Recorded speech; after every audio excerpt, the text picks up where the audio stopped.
지난주까지 우리는 팔복의 네 번째 말씀으로 의에 줄이고 목마른 자는 복이 있나니 저 입에 부를 것이며 까지 보았습니다.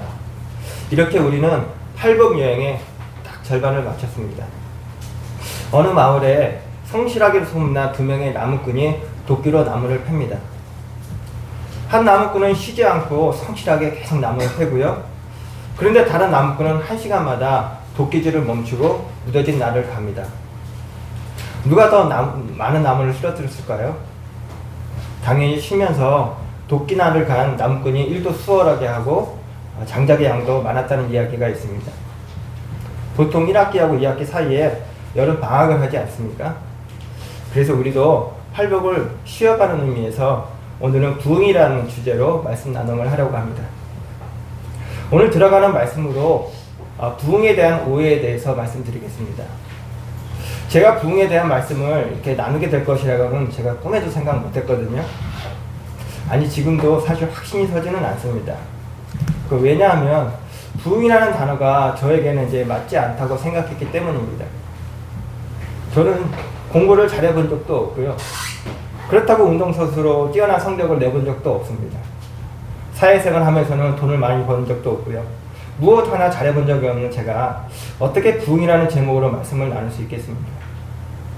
그래도 살면서 한 번이라도 부흥을 경험해온 사람이나 부흥은 말씀을 나눠야 하지 않나 이런 생각을 했던 것입니다. 부흥이라는 단어는 교회에서 자주 사용되는 용어입니다. 그래서 우리의 가슴을 이렇게 뛰게 만드는 부흥이라는 주제의 찬양도 참 많죠. 교회에서 1년에 한두 번 외부 강사를 모셔서 하는 집회를 우리는 이제 부흥회 혹은 심령 대부흥 성회라고 합니다. 우리는 부흥을 자주 이야기하고 또 갈망하는데 정작 부흥의 뜻이 무엇인지 정확히 아는 사람은 좀 드문 것 같습니다.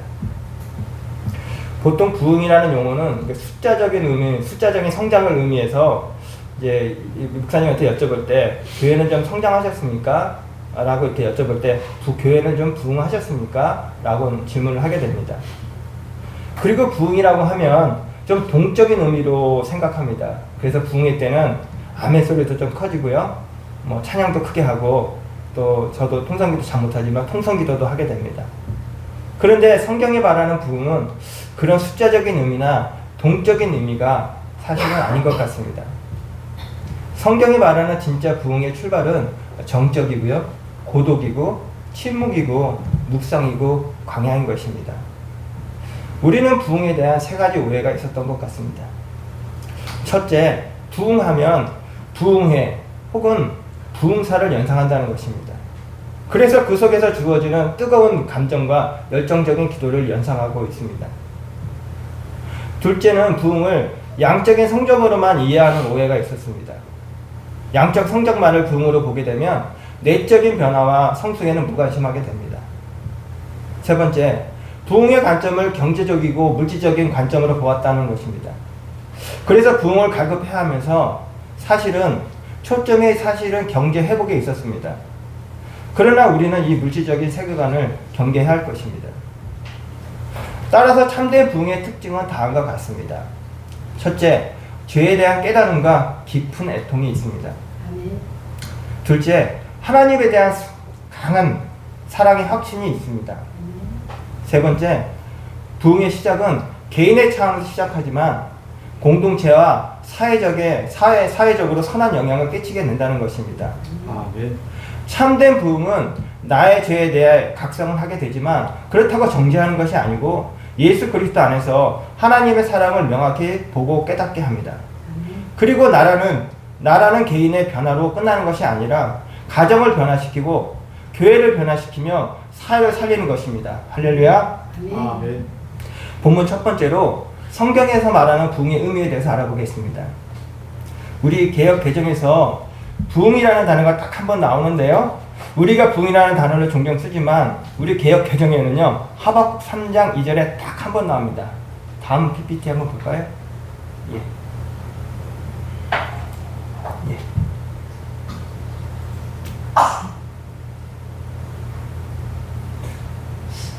다음 한번 보시겠습니다. 다음.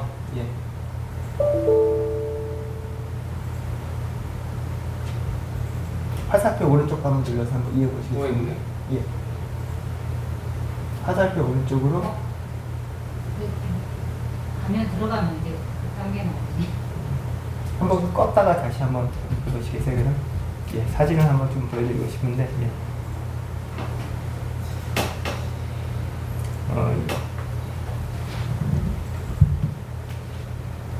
최유진 근사님께서 수고가 많으십니다. 예, 감사합니다. 예.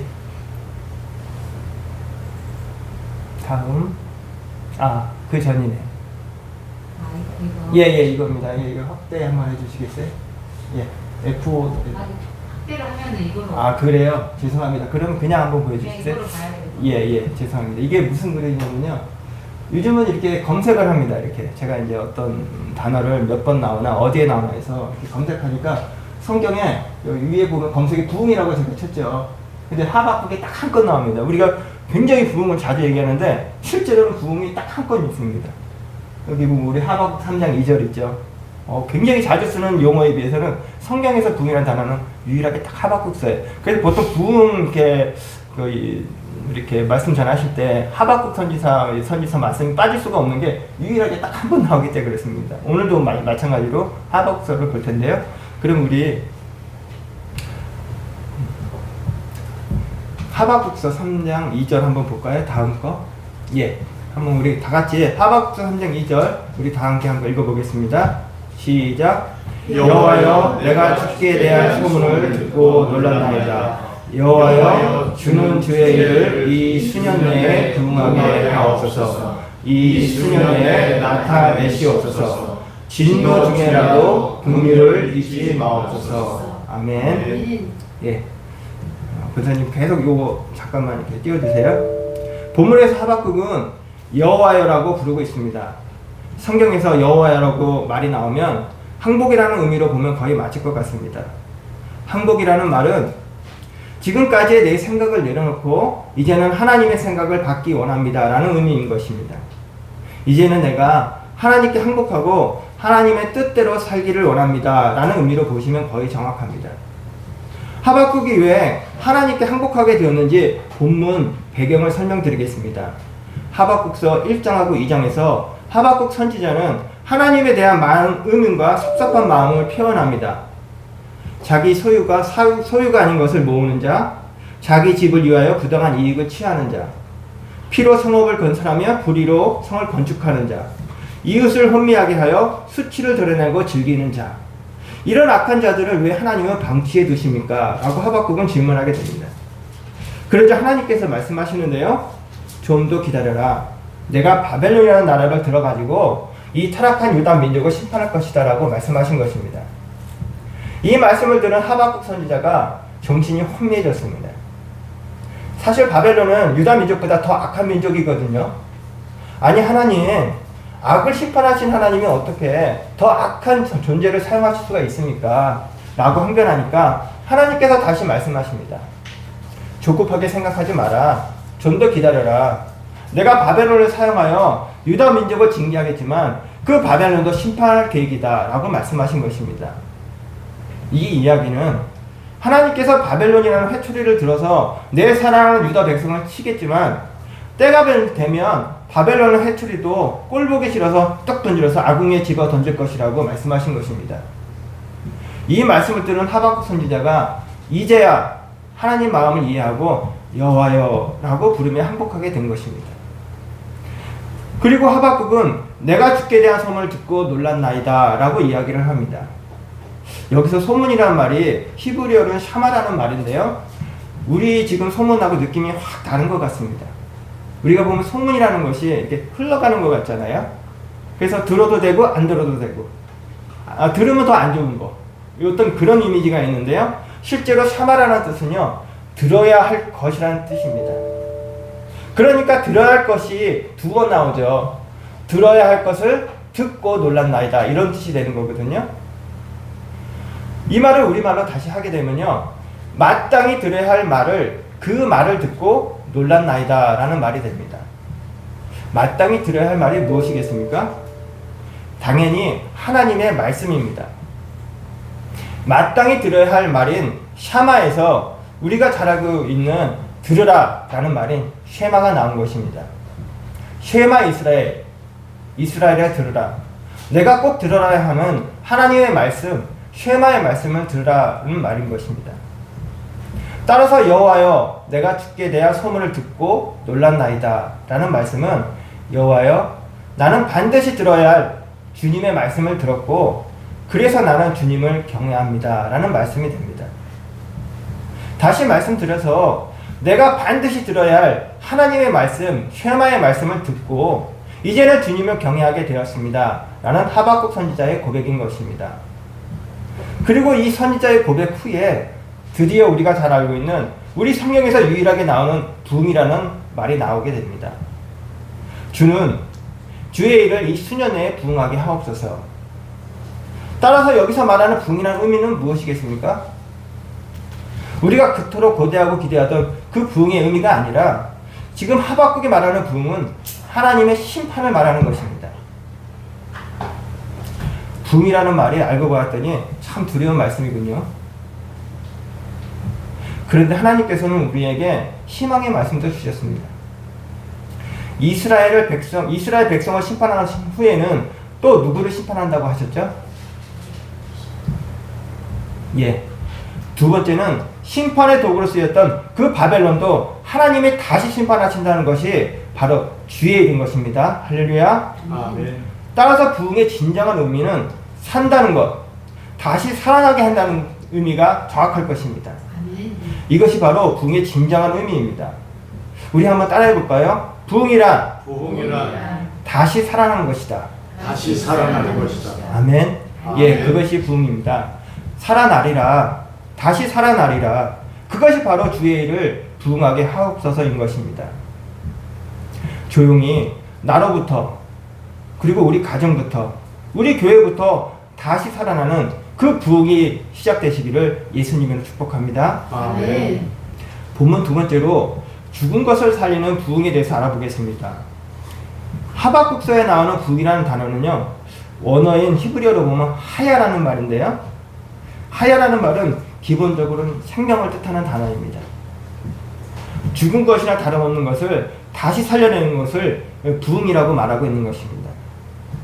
구약 성경에 보면 오늘 하박국서의 부흥으로 번역된 하야라는 말이 히브리어 성경에서 여러 군데 사용되는데요. 그 용례를 한번 보도록 하겠습니다. 열왕기상 17장 21절에서 23절입니다. 제가 PPT를 잘 못 만든 것 같습니다. 열왕기상 17장 21절 23절 읽겠습니다. 시작.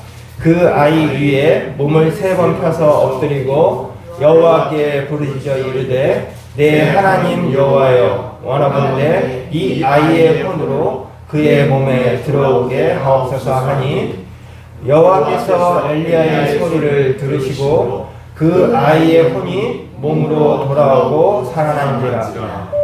엘리야가 그 아이를 안고 다락방에서 내려가서 그의 어머니에게 주며 이르되 보라 내 아들이 살아났는지라. 아멘. 예, 22절에 살아난지라, 또 23절에도 내 아들이 살아났는지라. 오늘 하박국 본문에서 부흥으로 번역된 우리가 알고 있는 하야입니다. 하야는 죽은 아이가 살아나는 것입니다. 살아나는 것이 바로 하야, 부흥인 것입니다. 다음으로 아모스 5장 4절 6절 한번 볼까요? 아모스 5장 4절에서 6절입니다.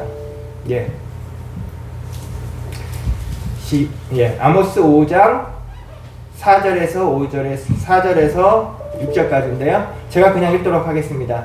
예. 여호와여 이스라엘 족속에게 이와 같이 말씀하시기를 너희는 나를 찾으라 그리하면 살리라. 베델을 찾지 말며 길갈로 들어가지 말며 부에 세바라도 가지 말라. 길갈은 반드시 사로잡히겠고 베델은 비참하게 될 것임이라 하셨나니 너희는 여호와를 찾으라 그리하면 살리라. 그렇지 않으면 그가 불같이 요셉의 집에 임하여 멸하시리니 베델에서 그 불들을 끌 자가 없으리라. 아멘. 예. 4절에 보면 그리하면 살리라. 너희는 나를 찾으라 그리하면 살리라. 또 6절에 보면 너희는 여호와를 찾으라 그리하면 살리라. 여기서 살리라가 같은 부흥으로 번역된 하야인 것입니다. 이스라엘 족속이 살아나는 것, 다시 살아나는 것이 우리 부흥으로 번역된 하야인 것입니다.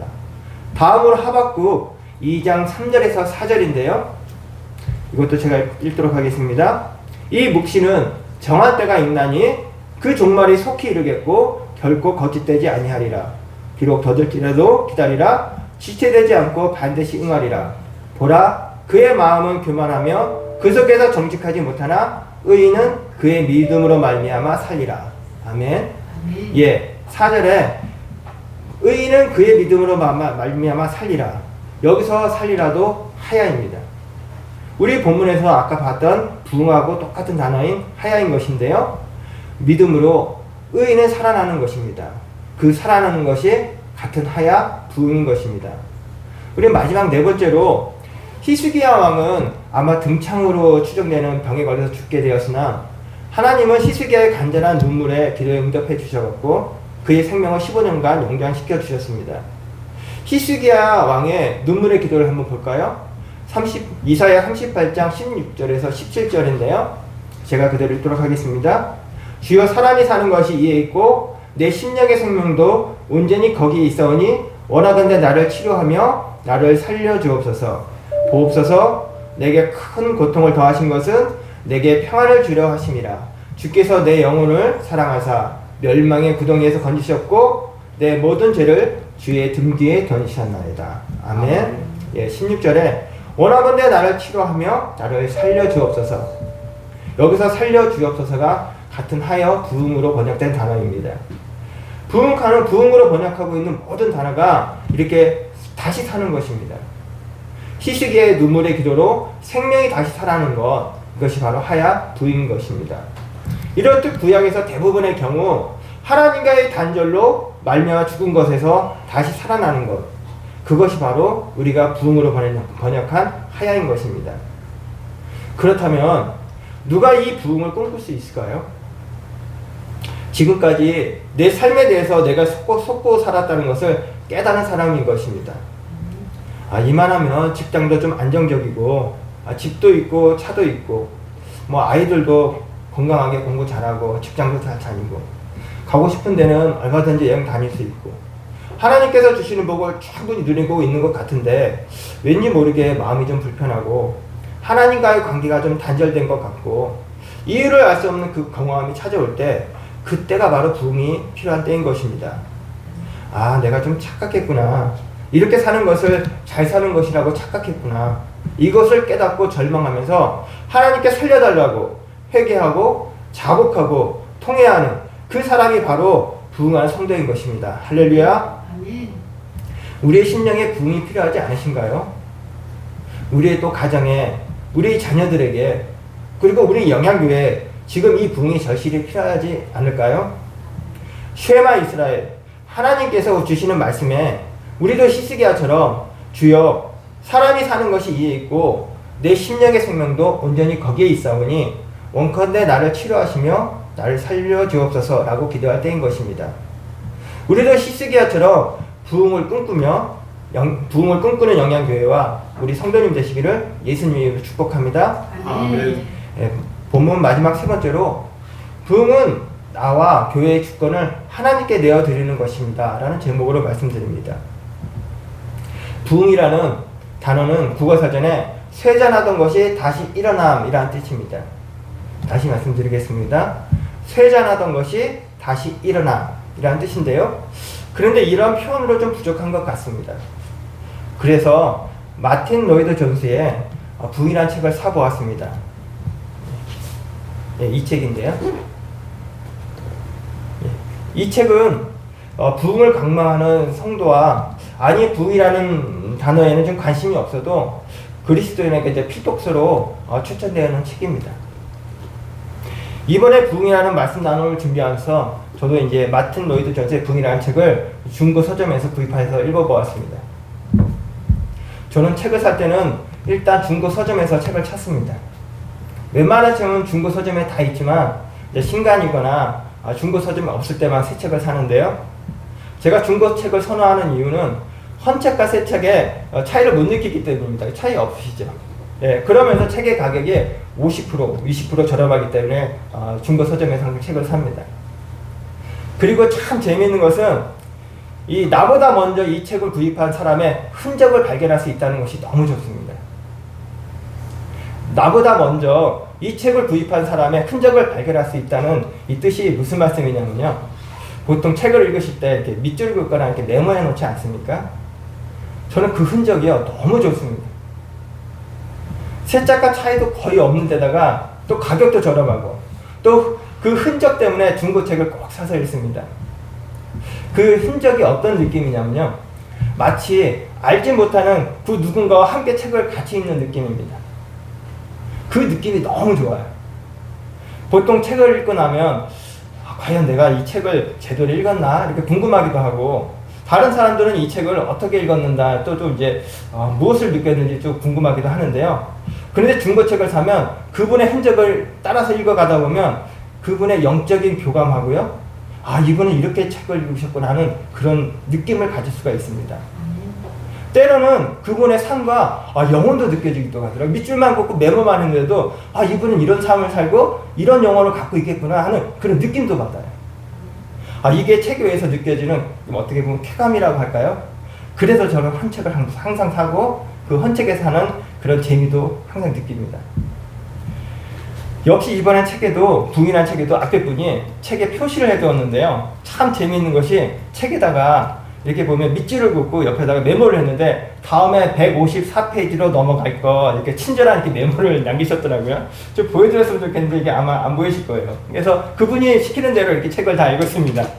예. 그렇게 앞에 그분이 메모한 내용을 다 읽어보니까 이분이 그냥 책을 읽거나 리포트 과제를 위해서 읽으신 분이 아닌 것 같습니다. 그분도 저처럼 말씀 나눔을 하신 분이라는 걸 느낄 수가 있었는데요. 보통 제가 말씀 나눔을 할 때 책 한 권 분량을 글자 크기 10포인트로 해갖고 반 페이지 정도로 요약하거든요. 이분이 딱 그 정도로 그 양으로 정리를 하셨더라고요. 그래서 저는 이 책을 다 읽지도 않고 좀 편하게 책 한 권을 탁 띄었습니다. 누구신지 모르지만 참 감사합니다. 예. 전에 분이 읽으셨던 그 밑주신 내용을 한번 이렇게 요약해 봤는데요. 예, 이 내용입니다. 지금 글이 좀 작게 나오는데 제가 읽도록 하겠습니다. 로이드 존스 박사가 말한 부흥은 회심자를 증가시키는 전도나 교회의 즐거움과 열심과 안정된 재정 상태를 가져오는 그런 부흥 이상의 것을 의미합니다. 우리에게 부흥이 일어나지 못하는 이유는 우리 자신을 너무나 신뢰하고 부흥의 필요성을 깨닫지도 못하고 부르짖지도 않기 때문입니다. 그러나 이제는 우리가 변화할 때가 아니겠습니까? 마틴 로이드 존스 박사는 우리의 무능함을 인정하고 하나님께서 찾아오기를 부르짖으며 간구하는 것이 오늘날 교회가 제일 먼저 해야 할 일이라고 말하였습니다. 그러면 우리 한번 마틴 로이드 존스 박사의 부흥의 말씀 한번 따라해 볼까요? 부흥이라 나의 무능함을 인정하고 하나님께서 찾아오기를 간구하는 것이다. 하나님께 찾아오시기를 간구하는 것이다. 아멘. 부흥과 관련해서 가장 중요한 핵심 포인트는 바로 부흥을 누가 주도하느냐, 이 주도성의 문제인 것입니다. 이는 하나님의 섭리와 주권을 인정하는 세계관으로 문장할 때 이것을 진정한 부흥이라고 하는 것입니다. 따라서 부흥이란 하나님의 주권, 하나님의 일회심에 맡겨드리고 나의 주권을 전능하신 하나님께 내어드리는 것입니다.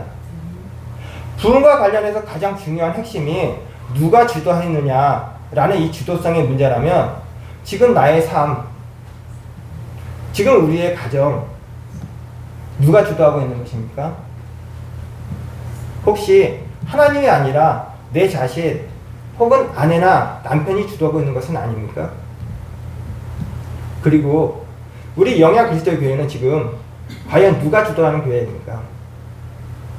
주님의 주권을 인정해 드린다는 말씀은 우리는 부흥을 일으킬 수 없고 부흥은 전적으로 하나님께 달려있다고 고백하고 인정하는 것입니다. 아멘. 그렇기 때문에 우리는 내 삶에 부흥이 필요합니다. 우리 가정에 그리고 우리 영양교회 부흥이 필요합니다 라고 하나님께 기도하고 간청하고 탄원하고 간구하는 것입니다. 할렐루야. 아멘. 이제 나가는 말씀입니다. 하박국 3장 17절에서 18절인데요. 예, 오늘은 제가 계속 읽도록 하겠습니다. 비록 무화과 나무가 무성하지 못하며 포도나무에 열매가 없으며 감람나무에 소출이 없으며 밭에 먹을 것이 없으며 우리의 양이 없으며 외양간에 소가 없을지라도 나는 여호와로 말미암아 즐거워하며 나의 구원의 하나님으로 말미암아 기뻐하리로다. 아멘. 아멘. 하박국 입장에서 보면 세상은 달라진 게 하나도 없습니다. 여전히 착취하는 사람과 악한 사람과 불의한 사람으로 가득 찬 세상을 보면서 하박국은 희망의 메시지와 고백을 하게 됩니다. 쉐마 이스라엘, 하박국은 상황에 상관없이 하나님의 말씀을 들었고 하나님께서 하실 일에 대한 기대감이 생겼던 것입니다. 바뀐 것은 하나도 없고 상황은 절망적이지만 하박국은 희망을 노래하였습니다. 무화과 나무 잎이 마르고 포도 열매가 없으며 감람나무 열매 그치고 논밭에 식물이 없어도 우리의 양떼가 없으며 외양간 송아지 없어도 난 여호와로 즐거워하리. 난 여호와로 즐거워하리. 난 구원의 하나님을 인해 기뻐하리라. 지금 우리에게도 하나님의 일하심, 하나님의 부흥, 그 절의 기회가 온 것이라고 믿습니다. 아멘. 하나님의 일하심에 대한 기대감으로 우리 영양교회가 부흥을 맛보는 그날이 속히 오기를 소원하고 축복합니다. 할렐루야. 예, 말씀을 맺으려고 합니다. 우리가 간절히 원하는 부흥은 조용히 나에게부터 시작됩니다. 하나님의 부흥은 손바닥만한 구름, 세미한 음성으로 시작되는 것입니다. 아멘. 부흥의 첫 단추가 무엇일까요? 하나님에 대한 의혹, 하나님에 대한 의심, 하나님에 대한 여러 가지 풀리지 않았던 그 마음이 풀어지고 신실한 마음으로 예배의 자리로 하나님 앞에 나아가는 거기로부터 부흥이 시작되는 것입니다. 아멘. 1907년 평양 장대현 교회에서 일어난 평양 대부흥 운동은요, 사실 1903년 여름에 여자 선교사들이 중심이 된 원산의 조그만 성경 공부 모임에서 시작된다는 것을 아십니까? 다시 말씀드리겠습니다. 1907년 평양 대부흥 운동은 그보다 3년 전인 원산의 조그만 성경 공부 모임에서 시작된 것입니다. 우리 영양 그리스도교회는 작습니다. 그러나 나로부터 시작된 부흥이 나의 가정의 부흥이 되고 나아가 영양교회의 부흥이 되며 영양분과 또 모든 교회의 부흥이 될 것을 믿음의 눈으로 바라봅니다. 아멘. 이런 복의 근원이 되시는 영양교회 성도님 되시기를 예수님으로 축복합니다. 아멘. 예, 기도하시겠습니다.